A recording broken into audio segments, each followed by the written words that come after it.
This is the Google Pixel Watch. It's the first Wear OS watch actually made by Google, and it's a watch I've been waiting for a very long time. Previously for Wear OS watches, Google had their hardware partners make watches and they just supply the operating system, but this is the first time that Google actually produced the watch itself as well as the operating system. Alright, let's check out what's in the box. Alright, as you can see here, I have the Google Pixel Watch. Flip it over. I love how they've done this. They have these little tabs instead of stickers that you can pull. And so I'll just pull these tabs. Oh, that's pretty satisfying. All right, let's see. Yeah, that's so much better than stickers. I always have such a hard time with stickers. I feel like an absolute idiot sometimes with boxes trying to peel some stickers off, but I feel like that's so much more elegant of a solution. All right, I'll flip this back around. Try to get this. I'll open up so smoothly. Oh man, look at that. That's awesome. Check this out. So I got the kind of black on black option, the obsidian, I believe they called it, with it's the matte black watch with the obsidian band is what it is. So I guess we just pull this out here. So we got the watch. I believe the charger and everything is inside this kind of paper. And what else do we have here? Some documentation. This little card, separator card. Put this over here. Just dump it all out. All right, nothing else in the box here, so I'll put this to the side. And we have safety and warranty kind of paperwork. Some kind of a quick start guide on the watch and how to connect it and all that stuff and how to use the band. All right. We got the watch here. Comes with the sport band. So when you buy the watch, you have basically three body options. So you have the matte black body. There's a polished silver kind of like stainless steel looking one. And then there's the champagne gold, which is like a rose gold kind of option. Now the rose gold one comes with the hazel band. So the hazel band is supposed to match the hazel color of the Pixel 7 Pro. And then the silver one comes with two band options. One is a charcoal, which is kind of a lighter color than this. It's like a dark gray. And then it comes with like a whitish / light gray color they're calling chalk. And they all look pretty nice. This feels pretty premium. Looks like something that would probably last a long time. And one of the main features is how these actually snap into the body. Now, previously, most Wear OS watches have like a standard watch lug where it has like the pin that you kind of push back and then you were able to like pull off the bands and then push the pin back in to kind of like snap it back into place. But these have kind of like a special thing where there's a little button here. So I'm trying to make sure I get this captured on the top-down camera here. So you press in this button and you slide over. Okay, yeah. That was not as hard as I actually expected. Some people, I guess, had some trouble with that. But as you can see, there's kind of like a little magnetic connector here. And so when you put it back in, you kind of put it in on the side and you slide it back in and the button will pop back out. All right. I'm going to put that back in just to test my theory. So I'll go in. I'm going to try to do it from this angle here. So it would go in here. Oh man, this is making me look like a fool. It's going to be something that's going to take a little bit of time to kind of get the hang of. I know like the Apple Watch has kind of like a similar thing where you put it in, you slide in, it snaps in, but I feel like that was a little bit more intuitive than this. I feel like the Apple Watch one was a little bit easier to figure out right away. But let's see. So you're supposed to push down like this, so you get the button down and then you slide over. Okay, so you gotta make sure you look for this little button, then you push it in where the like on the button side and then slide it over and then it snaps in, the button clicks up and kind of covers it over and like kind of holds it in. Okay, there you go. All right, so I'm gonna gently place this here. This is just kind of like a paper holder where like it fits the shape of the watch. And we'll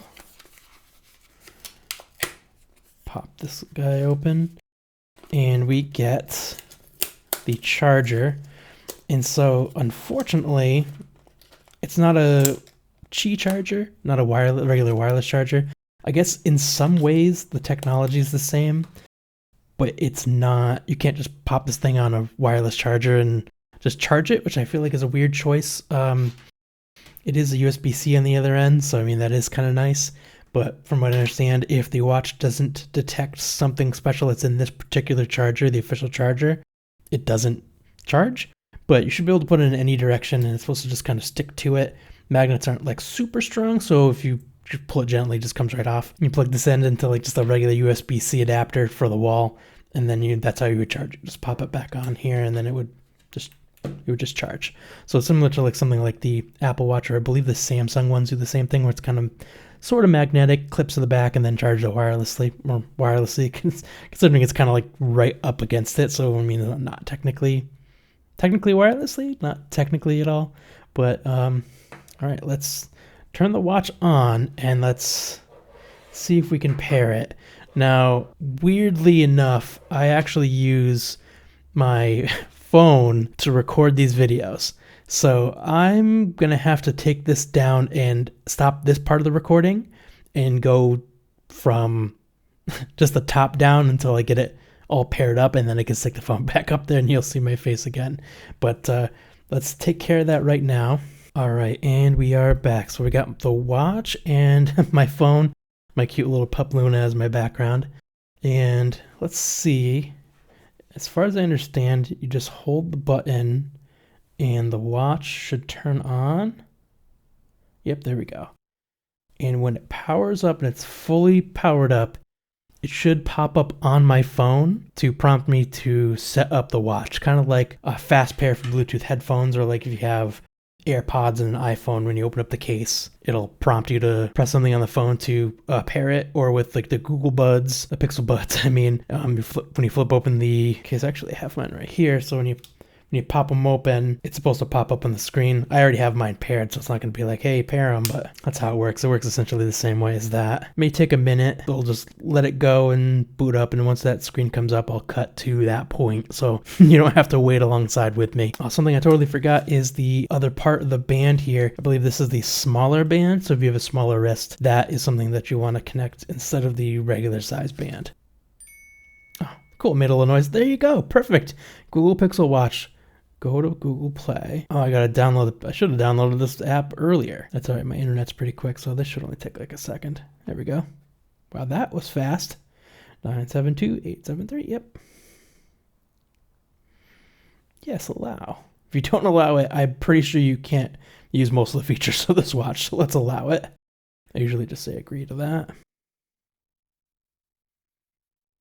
All right, so I actually set up the watch on my phone, and as I was doing it, I was recording it on a different device up on my top-down camera, and that device only recorded just under 17 minutes of footage of me doing the unboxing. So I got all the way through the unboxing, got to the point where I was just about to set up the watch on my phone, and that whole entire thing of me setting up the watch did not get recorded.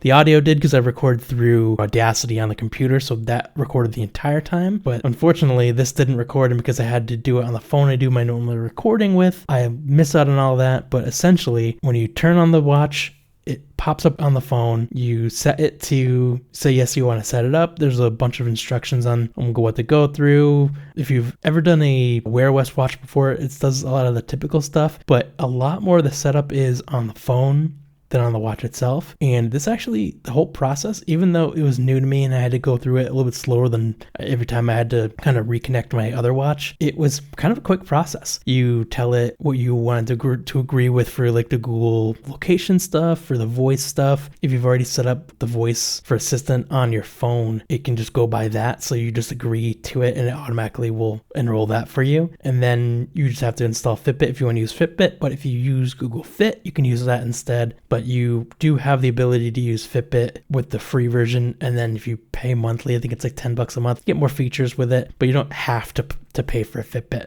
to get it on the watch. Now the default watch face on this was a little bit different than what you see here. Let me actually just confirm. Yeah, you can actually see here. It's kind of a light blue color now. It was a kind of like a greenish yellow color, and the time was not a bold font. I changed that too. Otherwise I kept it mostly the same.